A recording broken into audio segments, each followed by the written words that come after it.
right from the top, Joanna Cameron. Here we are, HypnoThoughts Live. So thank you all for being here. I'm just delighted to be in your presence. And look at the numbers. I mean, this is one of these from the heart. Thank you all so much. I feel really supported on my journey here. So, to talk a little bit about my childhood. And I don't normally do this. This is a first for me. But guess what? I'm now motivational speaking. So life is a rehearsal. Isn't that wonderful? This may not be the real thing, but it's worth taking a look at it. Wonderful what I learned in Melissa Tier's class. What a way to say it. In other words, life is a rehearsal. This is a rehearsal also. And mostly it's about intention. Everything that we do as hypnotherapists is about intention. And I would like to suggest to you today that you put your intention way, way up there. Let's not have any limiting beliefs about the enormous power and ability of your unconscious, pause, makes it hypnotic, mind. Right? So everything I do is a conversation with both the unconscious mind and the conscious mind. And if it happens to be, as a therapist, if it happens to be in your, let's put it this way, in your range of beliefs, then I'm going to include the higher self. But I'm pretty sure that everybody here, let's all nod at this moment, that's right, everybody here has a sense of higher self. Am I right? And just out of interest, how many of you actually astral travel right now? You are absolutely sure that the peanut has left the shell. The rest of you are going inside the shell going, boo, boo, I want out of here. Right? Am I right? You want to be able to do this, but you feel thwarted in your attempts. Let me suggest to you that the universe is giving you a message. If you have any hesitation about doing it, then it's probably, in fact, I can absolutely say it's not the right time. Now, leave this training today, leave this discussion, and go back to your hotel room and get flat on your back and totally relax, maybe even to totally sleep paralysis. And set the intention that you really want to do this. Tell your unconscious mind that this submarine, we are going to turn it, and it's going to go in that direction. And if that's the one thing that you learn from me today, let it be enough. That this is about your intention. This is about doing it when your vibe is really high. And I assure you, once you're done with me, and it's very hard to be in my training for 8 hours a day, isn't it, Debbie? It just like it was wonderful. Well, thank you so much. Gosh, I have to pay you $7 up here. No, but yes, I do expect this to be a hypnotic experience. I think hypnosis has to claim the world of astral travel, but also claim the world of pain. Right? It belongs in our world. We are good at this. We don't just do pain management. We now do pain elimination. This is all embedded metaphors and being intrinsically rehearsed so that you will achieve all of this messages and information on different levels. All right, back to my childhood. Okay, so as a child, I found that I really had a problem being grounded, literally. I played alone with my toys. I really didn't have a lot of friends because I really would prefer to play with toys and imagine. And my parents call me a sort of rather out there imaginative child. But the truth is that I sleepwalked for years. Right, from a very, very young age. In fact, as soon as I could talk, I sleepwalked. Now I see people nodding in the audience, which suggests to me that some of your tales about astral travel may be similar to mine. But anyway, I was a born somnambulist. I actually think that I was born into the 5th dimension. Nobody ever stops at the 4th, by the way. It's just kind of a lay-by, someplace you gas up before you go to the 5th. right. So I got gassed up in the 4th dimension, and here am I in the 5th.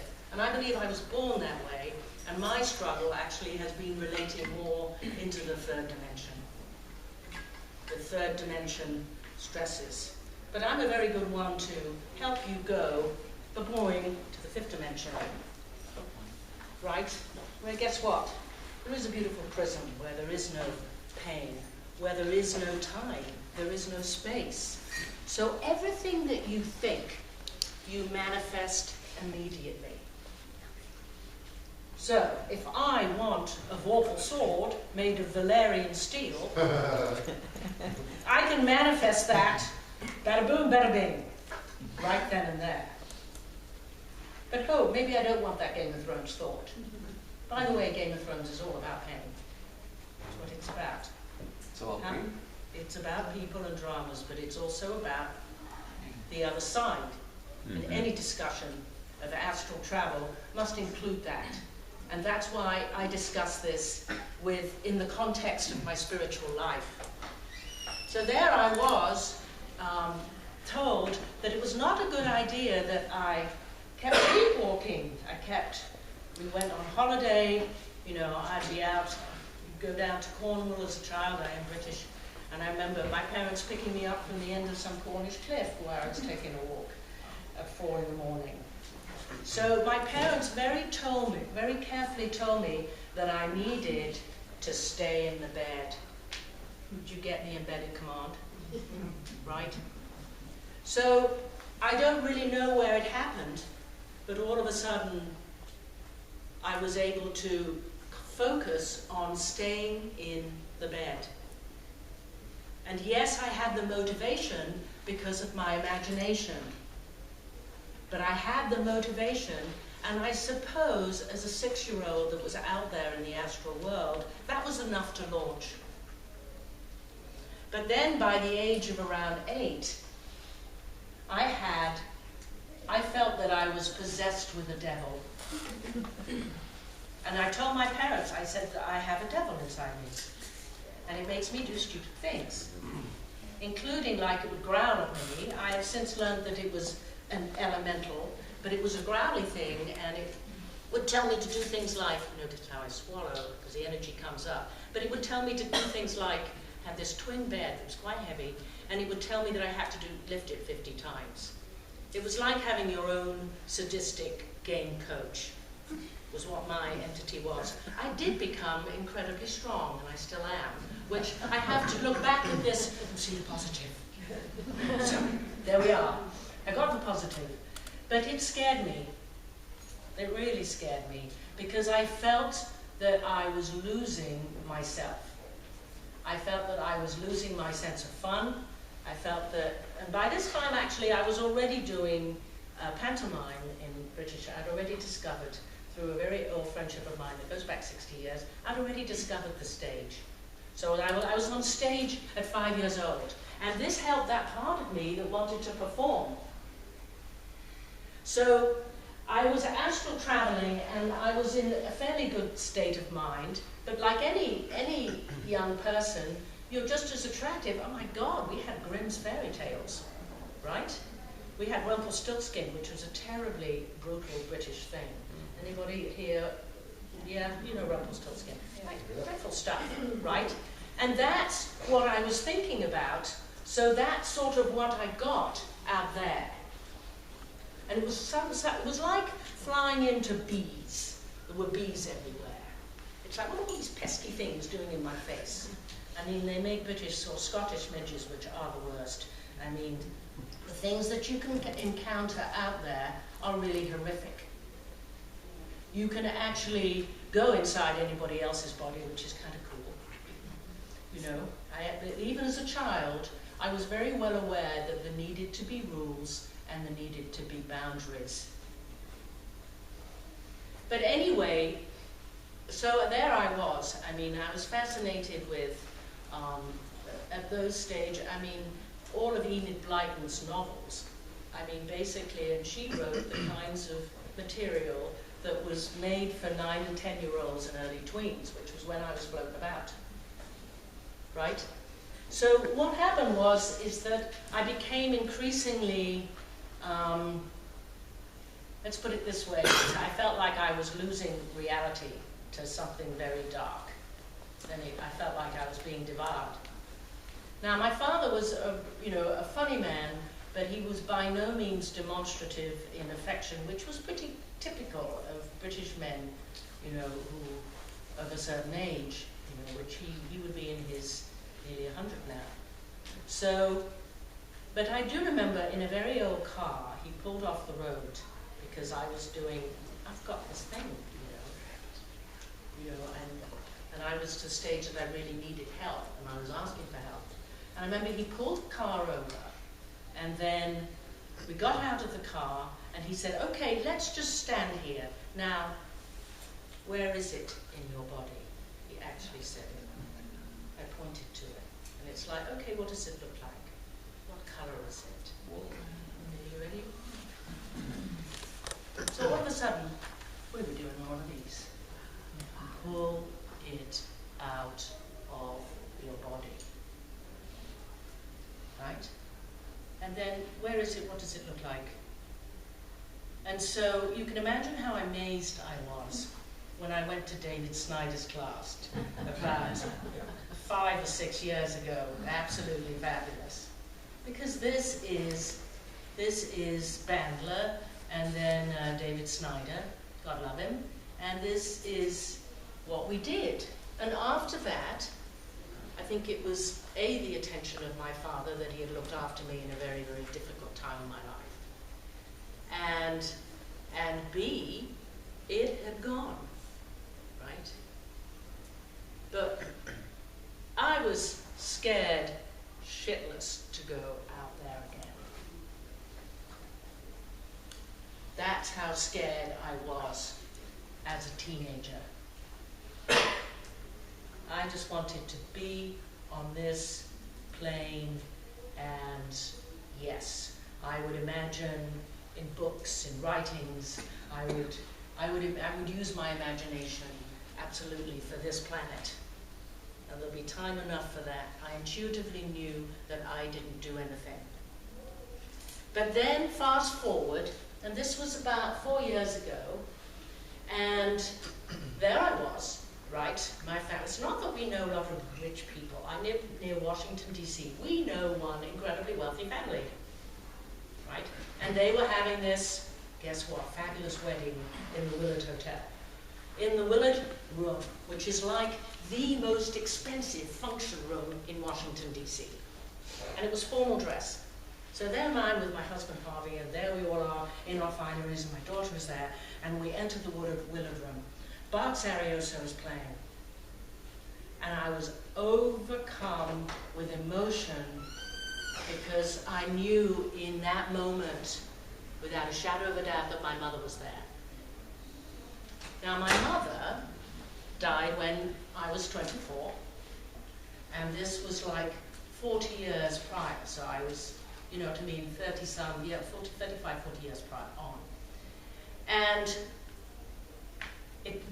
it was an absolute knowing. That's the only way I can describe it, because it was the vibration in me was like nothing I had ever felt before. Well, that's not true. It's the same vibration that you feel right before you're about to launch. That wasn't quite the right sound pattern I wanted.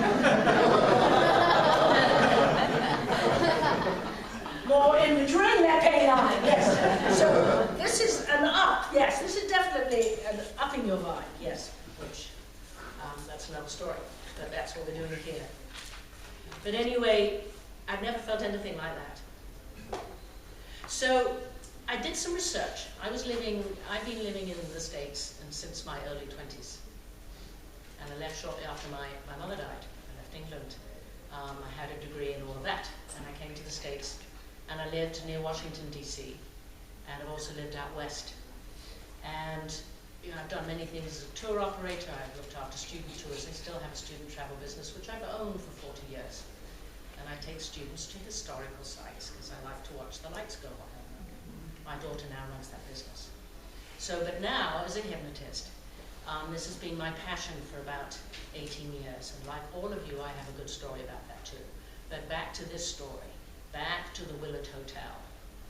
And the feeling I had never felt, well I had, but I just knew that I felt so alive in that moment. And so the next day we go back, of course, as a brunch the next day, and Harvey says to me, well, go check on Mum, you know, in the Willard room, go in the door, make sure she's still there. The same feeling. The same feeling. Now, this is a room that is never open, right? It's the most expensive room. You have to have, somebody has to come and open the door for you. But guess what? Whenever I go with my friends, it's always open. Right? So this fascinated me, so I did some research. Now, you know, my parents, both of them were active. I was a post-war baby, but both of them were active in the World War II. So my mother was a Wren, which means she was with the Women's Reserve. And she lived in Washington, D.C. for that period, at the end of the war. So, and I had lived, you know, within minutes of the White House, working downtown, right? I had an office downtown. So, but I'd never felt anything. And I'm an energetically connected individual, which is why you're all here. Anyway, thank you. So, so I'd never felt anything. I did some research on the Willard Hotel, because what my mother did, what her job was in Washington, was in communication. She did Morse code between 10 Downing Street and the White House. That's what she did. Cool. So I did some research on the Willard Hotel. Now it had fallen into disrepair, like so many old downtown buildings before gentrification came in, right? And Starbucks and all that, right? So it had fallen into disrepair, but guess what? They opened up the Willard Room because they needed a place to do communications between the White House and the world. So I actually could see old pictures from that time. And I knew exactly, even though my mother was not in the picture, but I knew exactly where she worked. So this changed my life. This is someone who traveled astrally, who was rather a disturbed young child, absolutely got over it. And then have spent my years with students in student travel all over Boston, New York, Washington. Absolute desire to become a hypnotist. And I've been incredibly successful, and that continues. I mean, the universe has really given me back enormously. And so you can imagine how surprising this was for me, this absolute feeling. So I, at that point, began to really actively teach abroad. But then, for instance, when I was in Australia, you know, I was reading Bill Bexton. You know, I learned all about mesmerism, right, when I was in Australia with Rick Collingwood. I have gone around the world and met all different kinds of people and taken their classes, and that has been my passion. And I've opened Hypnotic Intuitive Women, and I've also gone out there to astral travel a bit. And this is what I have learned from what I have done wrong to what I feel, how I have changed in maturity. Right? I believe that it's a spiritual venture, and I believe that on the astral plane, which means, yes, absolutely, the peanut has left the shell, which is really the analogy that works for me. Most of the time your soul, your consciousness, your creativity, your imagination, that is you. You know, that is the part that leaves. And it leaves the physical body. So there are things that are very important to realize, is that you are in another dimension, where, as I've said, everything manifests immediately. So if you have a bad thought, guess what happens?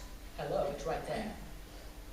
So then you have to have a good thought to be able to get rid of the bad thought. Because otherwise you have to deal with all the other shadow people and all the crazies that are out there. Right?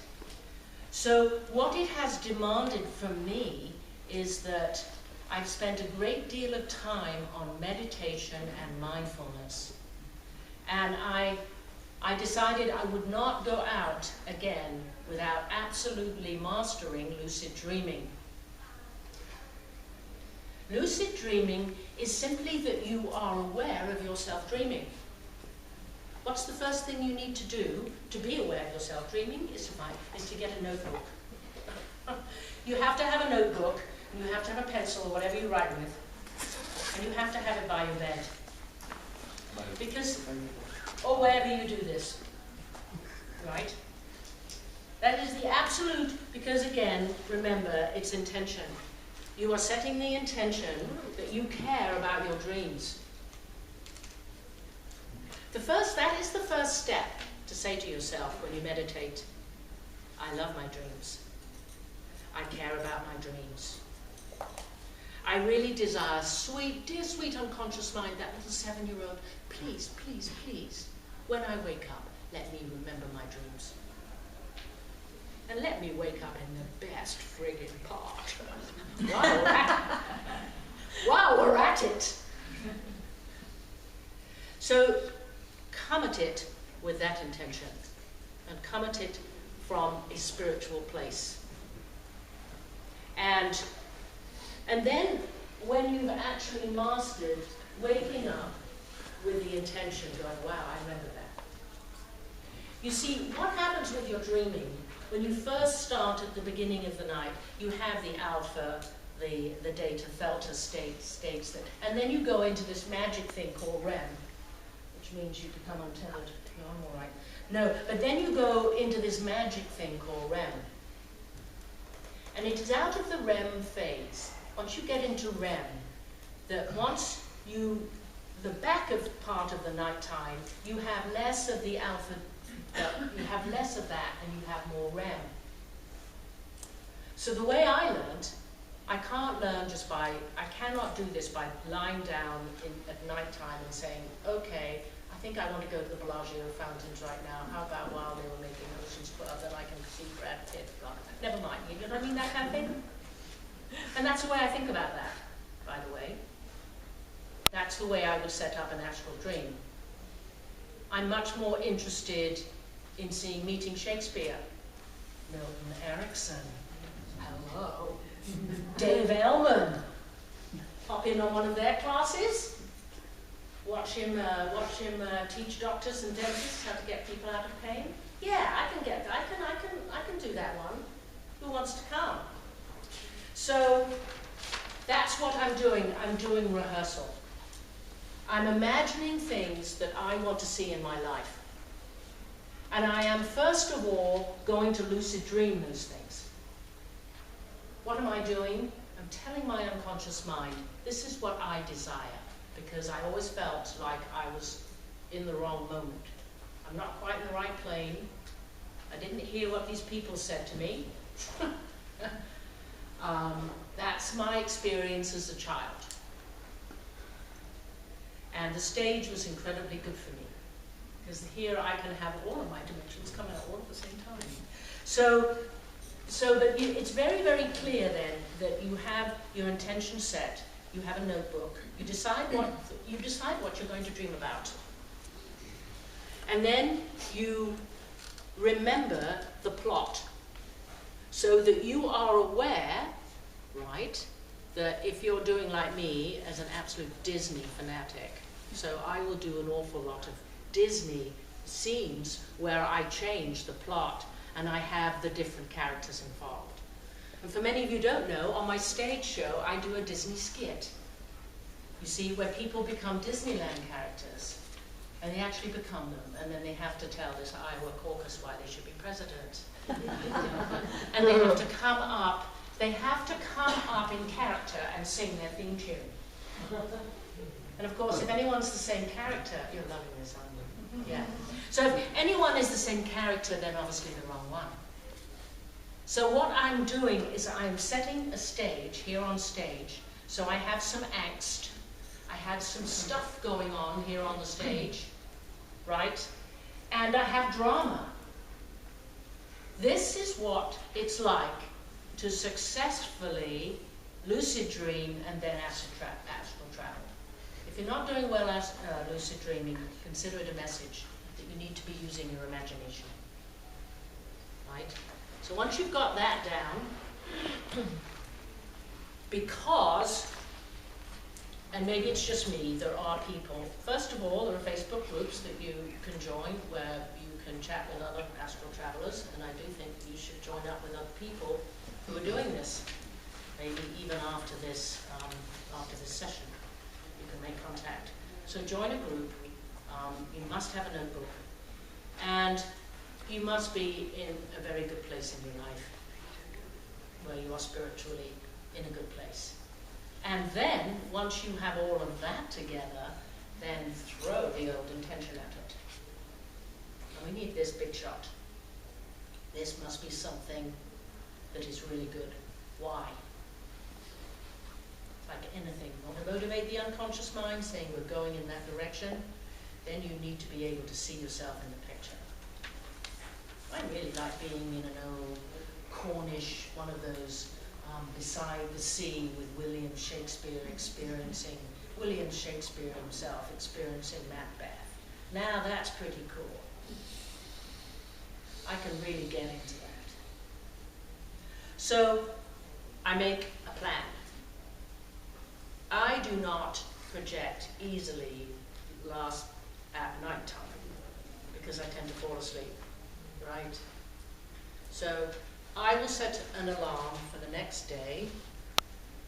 Supposing I probably will get up before an astral travel tomorrow. If anyone wants to meet me by the fountains, we'll set a date, okay? And I probably will do that before I actually real travel back to the East Coast. So I set an alarm that I want to get up at 4 or something crazy, right? And then I get up, and I don't wear my highly stylish. I care about what I'm traveling, right? Because if you're going to fly through walls, which do feel spongy and light, but if you have like an old flannel thing, it does feel slightly different. So I would suggest Supergirl type outfits. Yeah, my Supergirl astral travel outfits will be on sale. So, yes, they are. We just coined it right now. So I would suggest that, like anything where you are going out to meet people, you do the same thing. You set the same intention. You get dressed. You'll look good. Do you astral travel? Do you do this? No, I'm looking forward to it. Okay, I like that. I love that. Well, I'll see you at the Bellagio Fountains tomorrow. Yes. At 4 o'clock, yes.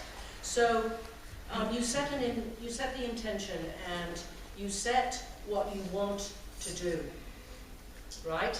And then I'm aware that the deepest part of my sleep is actually probably around 4 in the morning. 3 to 4 in the morning is the deepest part of my sleep. I set an intention the night before.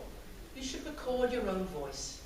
Make yourself an MP for yourself and record it so that you remember to do all of the things. First of all, you've got to get your clothing set out because you want to wake up and you want to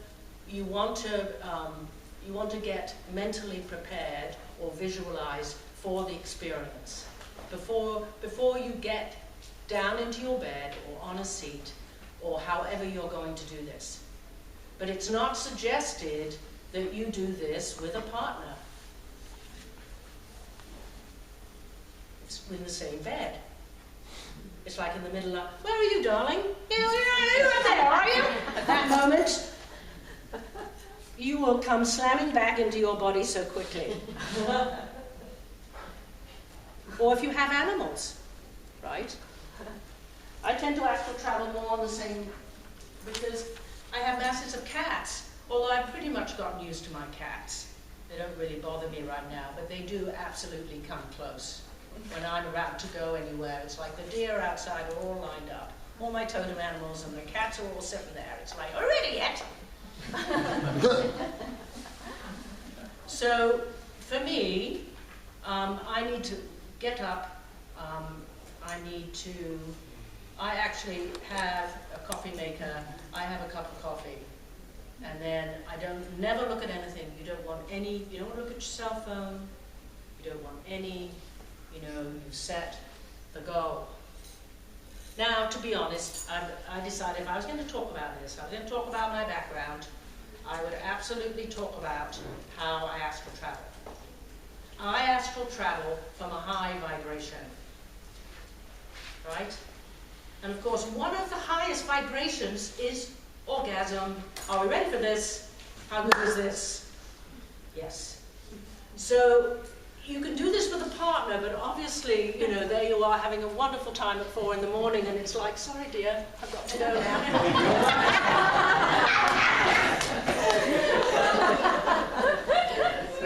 Don't think I haven't done it. So, may I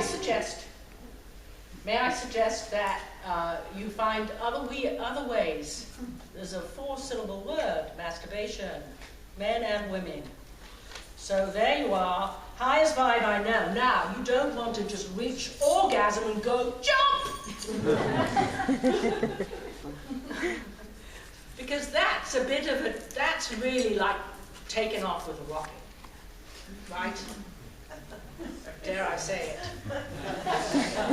it. Enjoy it. Right? But there's a little bit at the end. You all know that little bit? That little bit where you're going, this is so good. I'm about to fall asleep again. That's the moment. That is the moment. And if you really hypnotize yourself, you really make an MP3 so that you become used to your fabulous hypnotic voice. Anyway, it's something you need to do as a hypnotist. Your unconscious mind loves the sound of your own voice almost as much as it loves mine. Oh, the part language patterns. They work on me too. So, please, come from this. Why do I say that? Because then you know. I mean, orgasms coming from love is about as good as it gets for human beings. So actually skiing the powder in Utah is really pretty good too. We could go on with this list, couldn't we? Yes, but you need to have this anchored to the best feeling in the world. Because I don't want you to project with any kind of negativity, because you will have trouble. You will have trouble because your vibration will attract lower vibration. And I'm talking, you know, not 3D. Some of these creatures are, yeah, you don't want to be involved with any of that. So the environment then is very important, and absolutely your emotional state. If you know you want to leap at that moment, and some people roll. What is the feeling? Well, right now, if you could just relax and keep your body still, just imagine that your body is really, really still. Now, just remember a time when you felt so good. You knew you absolutely had upped your vibe. Maybe you even feel the vibe right now in this room. Because I assure you that I pack quite a punch. So, that's what I want you to do, just as I learned many, many years ago. Just take that vibe and do this visually. See yourself pulling that out of your body. And now see yourself spinning that. See yourself spinning that so that the color changes, so that you know when you put that back in your body, you will feel so good, and you will feel that same emotion that I've been talking about. Maybe it's orgasm, maybe it's something else, maybe it's peak performance of some kind, but sometime you knew you feel absolutely fantastic. I'm going to count from 1 to 3, and you're going to put that feeling back in your body. 1, 2, 3 now. Now seal that within your body. Now, open your eyes, but just pretend that you are absolutely hypnotized from the neck down. Now, does everybody feel the vibe? You feel it? Feel warmth in the palms of your hands, tingling in your fingertips. Now this combined with the vibe, the energy. Who feels it right now? Who feels that they could actually keep their body totally paralyzed, but then imagine just moving one hand, as if that hand was outside of your body. Just do that feeling, and now feel it in your body. And now I want you to imagine keeping your arms down, because they're so heavy they are paralyzed. But feel the feeling in your body of lifting your hand. And see it. See that cobalt blue, wispy, transparent arm of yours. See it moving and feel the feelings in your body now. And now I want you to imagine that your whole astral body, that peanut in the shell, is just, the whole thing is just vibrating.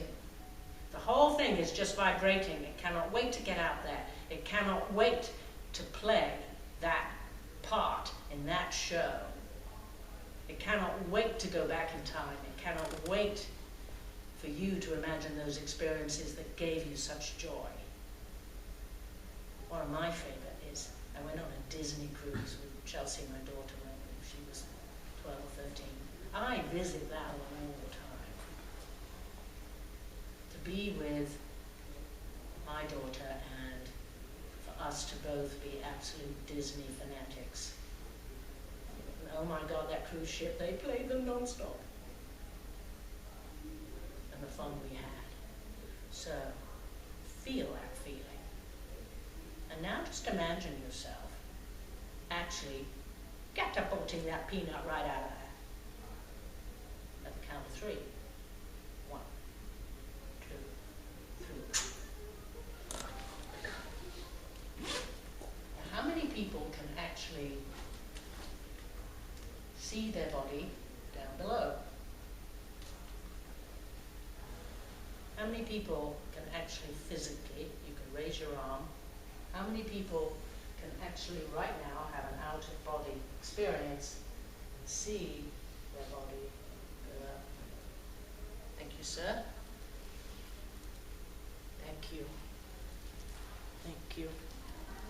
All right, and if you will notice, for those of you who are above your body, that there is a silver cord. And that silver cord always keeps you connected. The lady with the purplish scarf, I'm acknowledging you right now. And the lady at the back in orange and white. And I'm also acknowledging that we have 15 minutes left. And I gave you 10. 15 of time. Yes, of course. You know how easily I am distracted.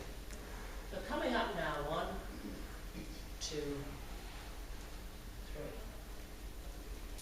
Now, how many felt the vibration? How many felt a sound, like a whirring sound? How many heard a different sound? Right. How many actually really could see that peanut just like vibrating within the shell? How many of you are excited to proceed with this? Yes. Maybe we need a Facebook group, don't we? Yes. Oh, just what I need, another Facebook group. So, yes, okay, we're now going to move on. Was this a value to you? Yes. Yes, thank you so much. I'm going to move on, and we're going to drain some pain over here. We're going to drain that pain because we put it outside the body. If you are coming up to the stage, let's do this quickly and bring a chair, but nothing else but yourself. So all of those who want to release, whether it's a limiting decision, a doubt, all of those who want to release something, come up to the stage. Now we could actually do this. Standing. Why don't we do this standing? Unless you need to sit. If you need to sit, then bring your chair. But otherwise, we are going to do this standing.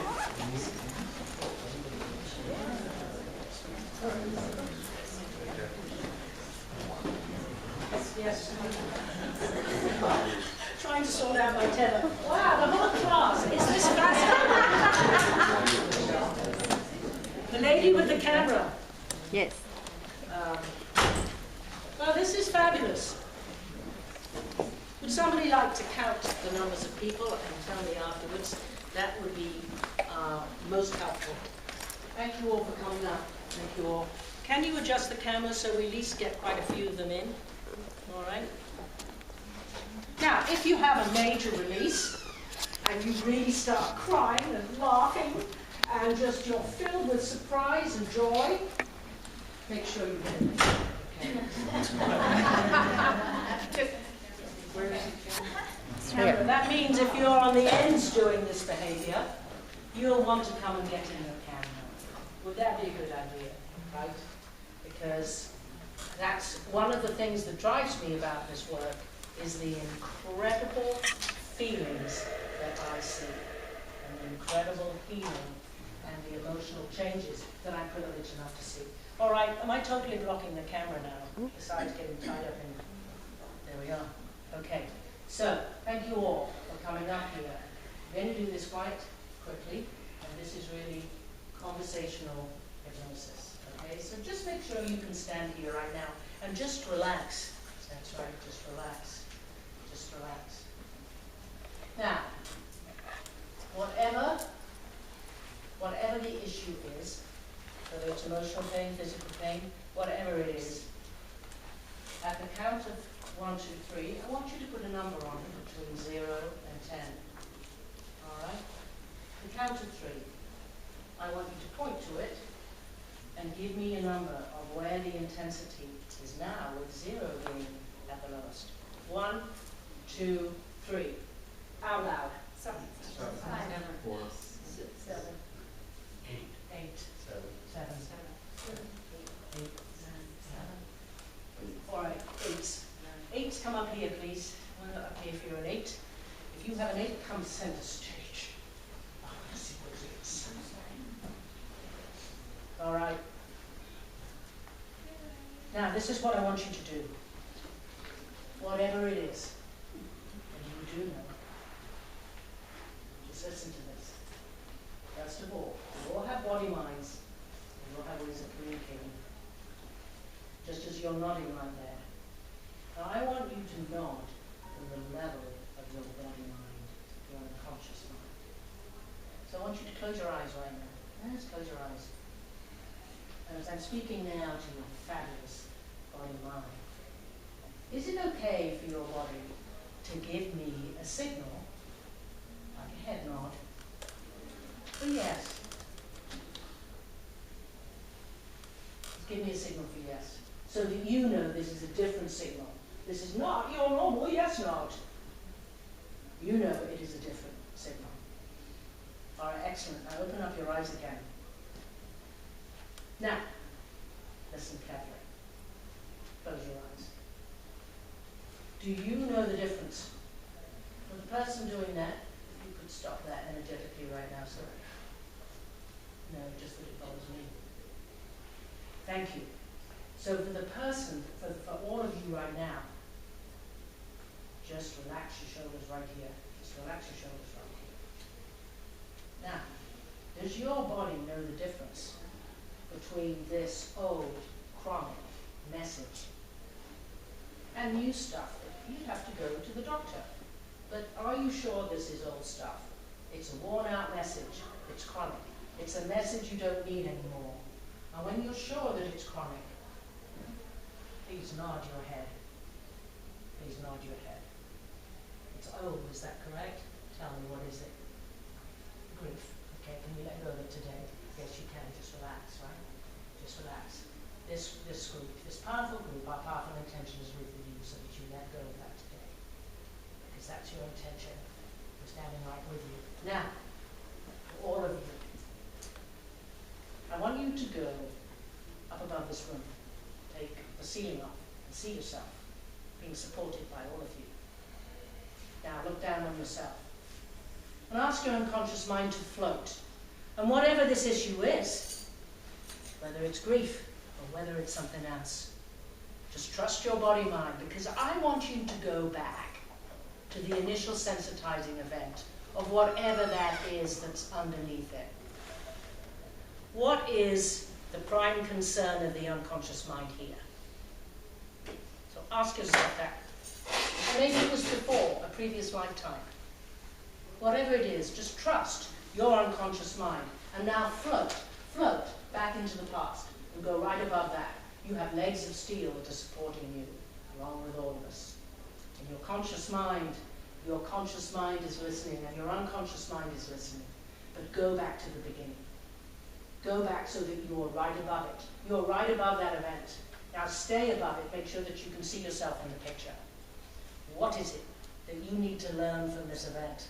The learning of which will allow you to let go of the sadness. Just let go of the sadness. Just allow you to let go of the sadness. Just let go. Just let go. Just let it go. I've got you. Just let it go. Just let it go right now. You have legs of steel. Now let go of the sadness. And just imagine a great big water fountain. And there are river stones or pearls. And the water is trickling through those. And it takes with us all of the sadness, all of the anger, all of the guilt, all of the inertia. It takes all of that. It takes all of that. And now, with your legs of steel, look at it. Allow yourself to totally relax, but still stand. Your legs of steel, they go down into the ground. Now, drain that issue. Drain that sadness. Drain that discomfort. See it pouring down the drain. That's it. Drain it. And when it's all drained, surrender. Say, I surrender. I surrender. Yes, turn the boat around. I don't want this anymore. I surrender. I surrender. Now, feel the new light come in. The light from that fifth dimension. From me, from others in that room, where there is no pain. Just allow it to come in, and it fills up that neurology, those programs, it fills them up, so that you see yourself doing the things that you want to be doing. Doing the things that you want to be doing. And you are without pain, my friend. You are without pain. You have turned it off permanently. Permanently. It's all gone, that stress. Allow it to come out of every pore, muscle, cell, fiber. Because today you've drained it and it will no longer be there. You wake up in the morning with no expectation. You wake up free and you wake up saying, I love challenges. Now, I want you to come back on your timeline. I want you to come back. And as you come back, I want you to see a dial in front of you. On that dial, maybe you've totally let go. Maybe it's a certain number. But as you come back, and if you like, you can put your hand out in front of you and see that dial. And I want you to turn off. And if there's any inflammation or tension, drain that too. Drain it all down. Drain it. Because I assure you, the light of the fifth dimension, that will be there for you. You will feel differently. You will be in the zone. Everything slows down. It feels fantastic. You are so alive and relaxed in your own life. So come back to the present now. Come back to the present. And it's a good thing that we have an army of hypnotherapists right here in this room, isn't it? Supporting all these beautiful people as they let go. I'm Joanna Cameron. You can see me in the exhibit hall. I teach Drain That Pain. The teaching is very simple. You bring someone in pain, and you learn by watching them get out of pain. How are you doing, Bruce? Give me a number. 3, 0. All right. Put it down now to 0. You can do this. Okay? Then you write down. How many zeros do we have? Put your hands up if you've let go totally of the pain here. Put your hands up. All right. For all of those who have let go of a portion of it, put your hands up. And who feel better. Right? You're going to stay with me. How are you doing over here? Is it all gone? How do you feel right now? Elated. Okay. Give it up here for your